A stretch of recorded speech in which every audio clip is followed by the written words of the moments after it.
UAC के according solve करते हैं। What is the molecular mass of diacidic organic Lewis base B if 12 gram of chloroplatinate salt on ignition produce 5 gram of residue of PT. तो it means हमारे पास एक क्लोरोप्लेटिनेट salt है और वो सॉल्ट क्या है, बेसिकली PH2PtCl6। अगर हम इसका इग्निशन करते हैं तो ये हमें देता है प्लेटिनियम Pt।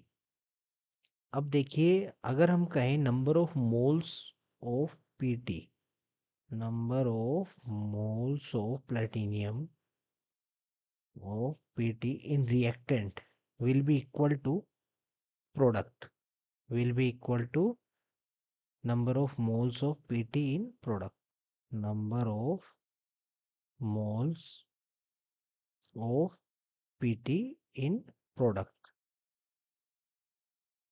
इन प्रोडक्ट। तो दोनों में नंबर ऑफ मोल्स जो है वो प्लेटिनियम के क्या होंगे, इक्वल होंगे।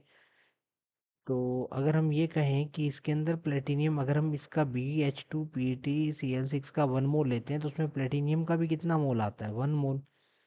तो हम यहाँ पे लिख सकते हैं कि इस रिएक्टेंट में प्लेटिनियम के जो नंबर ऑफ मोल्स होंगे वो इस रिएक्टेंट के नंबर ऑफ मोल के इक्वल होंगे। तो इट मीन्स इस रिएक्टेंट में जो पीटी के नंबर ऑफ मोल्स हैं उनको हम प्लेटिनियम के इनको हम लोग इस रिएक्टेंट के मोल्स के टर्म्स में किस तरह से लिख सकते हैं, number of mole of Pt will be equal to number of moles of reactant। अब ये reactant क्या है हमारा, BH2PtCl6। मतलब यहाँ पे मुझे ये समझना जरूरी है कि मैंने यहाँ पे number of mole of Pt in reactant, ये रिएक्टेंट साइड है, रिएक्टेंट के अंदर number of mole of Pt जो है उसको मैंने number of mole of BH2PtCl6 क्यों लिख दिया, क्योंकि यहाँ पे प्लेटिनियम जो है वो क्या है, कंजर्व है बेसिकली, हम ये समझ सकते हैं। और यहाँ पे अगर हम इसका इस रिएक्टेंट का 1 मोल लेते हैं तो वहाँ पे प्लेटिनियम का भी 1 ही मोल है। अब अगर हम यहाँ देखें तो प्रोडक्ट के अंदर भी जो number of mole of platinum है वो कितने हैं, सेम है, 1 है। तो यहाँ पे हम लोग लिख सकते हैं number of mole of Pt, mole of platinum in product.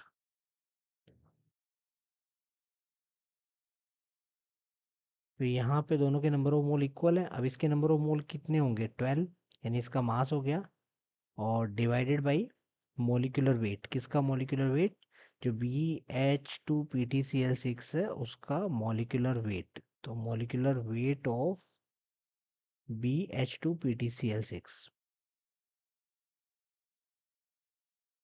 यानी रिएक्टेंट का molecular weight is equal to platinum जो मिल रहा है वो कितना मिल रहा है हम लोगों को, रेजिड्यू 5 ग्राम। तो mass of platinum in product 5 divided by platinum का एटॉमिक वेट जो कितना होता है, 195 होता है। एटॉमिक वेट ऑफ प्लेटिनियम 195 होता है। अब देखिए यहाँ से हम क्रॉस मल्टीप्लाई करके हम लोग कैलकुलेट कर सकते हैं कि हमारा जो BH2PtCl6 है उसका मॉलिक्यूलर वेट कितना आएगा। तो BH2PtCl6 का जो मॉलिक्यूलर वेट आएगा यहाँ पे अगर हम लोग देखें तो जो मॉलिक्यूलर वेट आएगा किसका, BH2PtCl6, इसका मॉलिक्यूलर वेट कितना आएगा, इसका मॉलिक्यूलर वेट आएगा 195 इंटू 12 डिवाइडेड बाई 5। तो जब हम लोग इसको सॉल्व करेंगे 195 इंटू 12 डिवाइडेड बाई 5, तो देखिए हमारा जो आंसर आने वाला है वो आंसर क्या आने वाला है, 195 into 12 divided by 5, 95 into 12 divided by 5, 468। यानी ये हमारे पास कितना आएगा, 468 ग्राम आएगा। अब देखिए ये 468 ग्राम आ गया, लेकिन हमें तो जो हमारा बेस बी है इस बेस बी का मोलिकुलर वेट बताना है। तो अगर हम इस पूरे कंपाउंड में से H2PtCl6 का जो मॉलिक्यूलर वेट है वो माइनस कर दें तो हमारे पास बेस बी का मॉलिक्यूलर वेट आ जाएगा। तो हम बेस बी का मॉलिक्यूलर वेट कैसे निकालेंगे, हम बी का मॉलिक्यूलर वेट निकालेंगे 468 में से हम माइनस करेंगे H2PtCl6।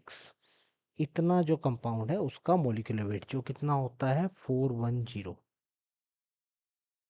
जब हम इसको कैलकुलेट करेंगे तो हमारा आंसर आ जाएगा 58 gram. So it's answer will be 58 gram.